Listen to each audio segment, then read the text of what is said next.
जय श्री राधे। पूज्य श्री सद्गुरुदेव भगवान के चरणों में प्रणाम। आज पूज्य श्री भाई जी कहते हैं, भगवान का नाम भगवान का ही अभिन्न स्वरूप है और वह भगवान की ही शक्ति से भगवान से भी अधिक शक्तिशाली और ऐश्वर्यवान है। जैसे किसी महान वैभवशाली सम्राट को अपने खजाने की असंख्य धन राशि की संख्या का पता नहीं रहता, इसी प्रकार नामी भगवान भी अपने नाम की अनंत गुणावलियों का पता रखना नहीं चाहते। यह भी उनका एक महान गुण है। भगवान के जिस मंगलमय नाम से पंचम पुरुषार्थ रूप भगवत प्रेम की प्राप्ति हो सकती है, उसके बदले में मोक्ष की चाह करना भी प्रेमियों ने कामना माना है। अतएव लोक परलोक की किसी भी क्षुद्र महान कामना में नाम का प्रयोग करना एक प्रकार से अविवेक या मूर्खता ही है। लोक परलोक के जो भोग हैं सभी दुख, योनि और विनाशी हैं। ऐसे मधुर विष रूप विषयों की चाह करना और नाम के बदले में उन्हें चाहना कितनी महान मूर्खता है। तुलसीदास हरि नाम सुधा तजी, सठ हटी पियत विषय विष मांगी।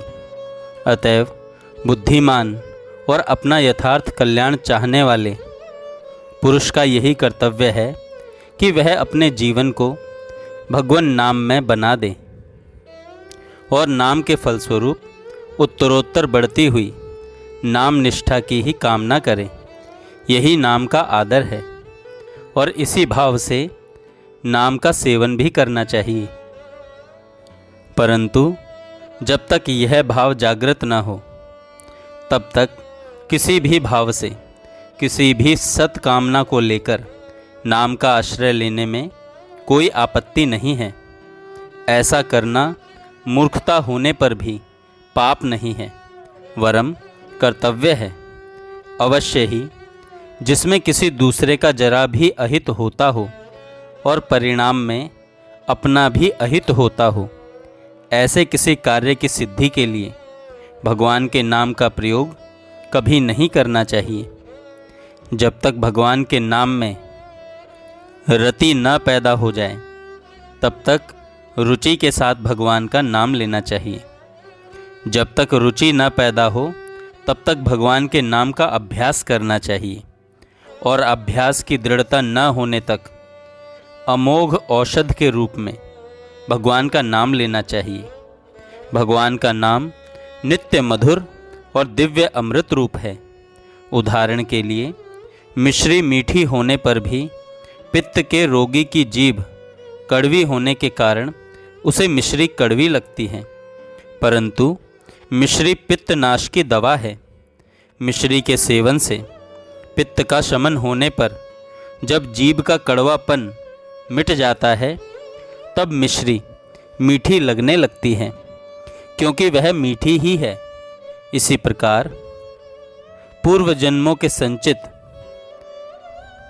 कर्म मल के कारण हमारी दूषित वृत्ति जब तक भगवान के नाम के माधुर्य का अनुभव नहीं करती बल्कि उसे कड़वा समझती है, तब तक दवा के रूप में जबरदस्ती उसे लेते रहना चाहिए। लेते लेते कर्म मल का शमन होते ही भगवान की सहज नाम माधुरी का स्वाद आने लगेगा। परंतु यह स्मरण रखना चाहिए कि नाम का आश्रय कलयुग में सबसे बड़ा आश्रय है। इस एक ही आश्रय से सर्वांगीण पूर्ण सफलता प्राप्त हो सकती है। अतएव नित्य निरंतर नाम का सेवन करना चाहिए और जहाँ तक बने नाम का सेवन नाम प्रेम की वृद्धि के लिए ही करना चाहिए, किसी भी लौकिक पारलौकिक इच्छा की पूर्ति के लिए नहीं। नाम का फल अचिंत्य और अमूल्य है। नाम का जप मानसिक, उपांशु और वाचिक 3 तरह से हो सकता है। नाम जप में जितनी सूक्ष्मता हो उतना ही वह श्रेष्ठ है। पर नाम कीर्तन में जितना ही वाणी का स्पष्ट उच्चारण और उद्घोष हो उतना ही श्रेष्ठ है। अपनी अपनी स्थिति और रुचि के अनुसार जप कीर्तन करना चाहिए। भगवान के सभी नाम समान महत्व रखते हैं। किसी भी नाम में ऊंच नीच का भाव न रखकर अपने लिए जो भी नाम विशेष प्रीतिकर और रुचिकर जान पड़े उसी का जप कीर्तन करना चाहिए। यद्यपि समस्त भगवान नामों की महिमा समान ही है, तथापि जो नाम अपने को प्रिय है उनके कीर्तन से अनायास ही अपने अभीष्ट मनोरथ की सिद्धि हो जाती है। विभिन्न रुचि वाले लोगों का क्रमशः सभी नामों में प्रेम संभव हो जाता है, फिर वे सभी नाम उन्हें प्रिय हो जाते हैं। अतएव भगवान के जिस नाम या जिन नामों में अपना मन लगता हो उसी का जप करें, परंतु नाम जप करने वालों के लिए यह परम आवश्यक है कि वे प्रतिदिन नियम पूर्वक अधिक से अधिक संख्या में नाम जप अवश्य करें। इस नियमित जप के अतिरिक्त दिन रात बिना संख्या के नाम जप होता रहे, इसके लिए सावधानी के साथ प्रयत्नशील रहें। नियमित संख्या के नाम जप का दृढ़ नियम होने से उतना जप तो प्रतिदिन पूरा हो ही जाएगा, नहीं तो नियम न रहने पर किसी भी आवश्यक अनावश्यक कार्य में समय लग जाएगा और जो सबसे पहले करने योग्य तथा सबसे अधिक महत्वपूर्ण कर्तव्य एवं जीवन में अत्यधिक आवश्यक कार्य है वह नाम जप छूट जाएगा। मन धोखा देकर समझा देगा कि नियम थोड़े ही है, यह बहुत जरूरी काम है, इसे कर लेना चाहिए। फिर व्यर्थ की बातचीत भी ज़रूरी काम हो जाएगी। परंतु अगर आपने नियम लिया हुआ है, कड़ा नियम होने पर उतना समय नाम जप में अवश्य लगेगा। नाम जप होने से भगवान के साथ प्रत्यक्ष संबंध कम से कम एक अंग जीभ का तो बना ही रहेगा। उतने समय तक वाणी का केवल संयम ही नहीं होगा, वाणी का यथार्थ सदुपयोग होगा, क्योंकि वाणी का सदुपयोग भगवान के नाम गुण गान में ही है। उतने समय तक प्रमादवश होने वाले मिथ्या भाषण पर निंदा से रक्षा होगी।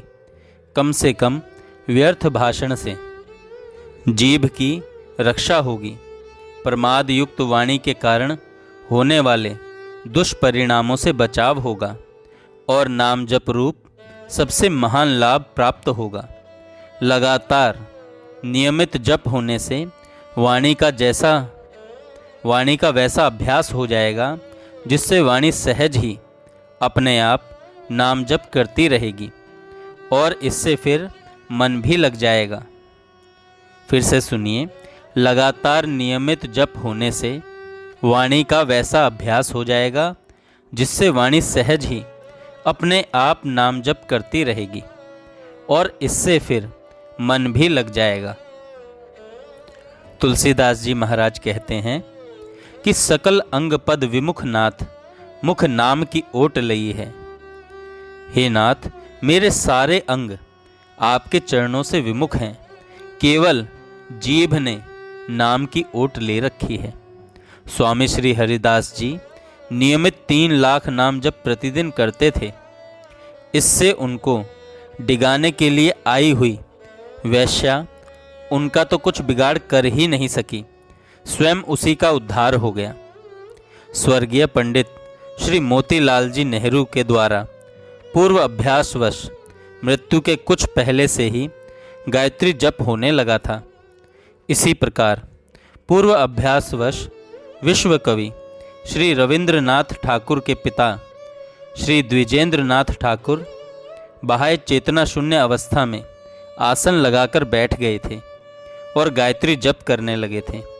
नाम का अभ्यास होने पर अंतकाल में भगवान का नाम आ जाता है और अंतकाल की स्तुति के अनुसार उसे सहज ही भगवत प्राप्ति हो जाती है। अतएव प्रतिदिन नियमित संख्या में नाम जप अवश्य करना चाहिए। किया जाए तो आसानी से 1,00,000 नाम जप प्रतिदिन हो सकता है। मनुष्य दिन भर बोलता नहीं है, उसकी जीभ अधिकांश समय खाली रहती है। वह यदि चाहे और स्मरण रखे तो आसानी से दिन भर में चलते फिरते 1,00,000 नाम जप कर सकता है। नहीं तो 21,600 की संख्या पूरी कर ही लेनी चाहिए। दिन भर में औसत इतने श्वास आते हैं, अतएव इतना जप होने पर प्रति श्वास एक नाम का जप हो जाएगा। जय श्री राधे। अब कई साधक प्रश्न करते हैं कि 1,00,000 नाम जप कैसे हो सकता है। अब ध्यान से सुनिएगा कि जब हम हरे कृष्ण कृष्ण कृष्ण हरे हरे, हरे राम राम राम हरे हरे इस मंत्र को बोलते हैं तो इसमें 16 बार भगवान का नाम आया है। हरे कृष्ण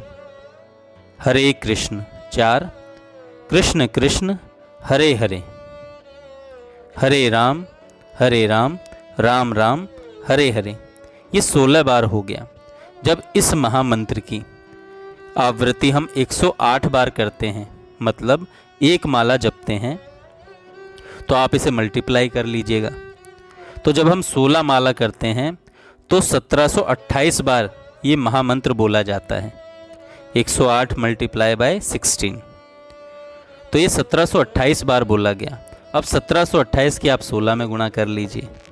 इस तरीके से आप देखेंगे कि लगभग एक माला को करने में हमारे 5 मिनट लगते हैं। तो मेरा जो हिसाब लगा, लगभग 6 घंटे हमें लगेंगे 61 माला करने में, जिसमें हमारे लगभग 1,00,000 नाम जप पूरे हो जाते हैं। तो इस तरीके से हम 1,00,000 नाम जप कर सकते हैं दिन भर में। कम बोलकर काम चलाइए और बार बार राम राम राम राम राम राम, जिस नाम में आपका मन लगता हो उस नाम को जपिए। इस सत्संग में भाई जी ने विशेषतः इसी बात पे शुरुआत में कहा था, जिस नाम में आपकी रुचि हो उसी नाम को आप जपिए। जय श्री राधे। एक साधक का और प्रश्न था कि मैं कई सालों से नाम जप कर रहा हूँ, कुछ हो नहीं रहा है। भैया देखो, पूर्व जन्मों के संचित पाप कर्म हैं, उनको नाश होने में समय तो लगेगा। आप नाम जप करते रहिए, देखना जरूर उसका फल अवश्य मिलेगा। जय श्री राधे। जय श्री राधे। जय